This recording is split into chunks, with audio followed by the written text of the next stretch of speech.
Hey guys, welcome back to the channel. You know it's Rush, the Discover Boss. So we're here with another video. I know you'd have seen in the title, this video includes some aerial shots, some eagle eye views. Where we're standing today is on the University campus. That's UE. That's the University of the West Indies, Mona campus, Jamaica. So what we're gonna do is a drone video showing the aerial view of the university just from looking from above. So we'll highlight some of the key areas, the field, the UE Bowl, places like that, some of the dorms. So we'll try and get as much video in as possible. So we'll just do a rolling drone video. So if you're new to the channel guys, remember to subscribe. Subscribing is completely free.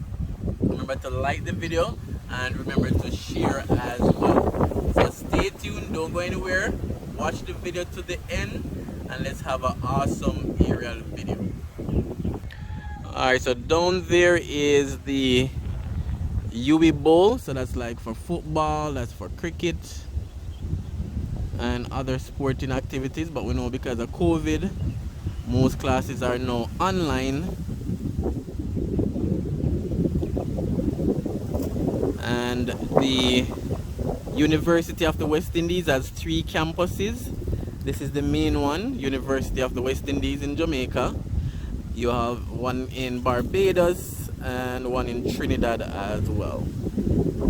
So we'll be going up in the here shortly, just to show you guys what's happening in terms of some aerial shots. So that's what we'll be doing next. Alright, and over this side is the AZ Preston Hall. Just showing you guys a little glimpse before we go up to get some eagle eyes view. Alright guys, so stay tuned, and again thanks for clicking on this video. It's a very bright sunshining day, beautiful skies. Let's jump into the video.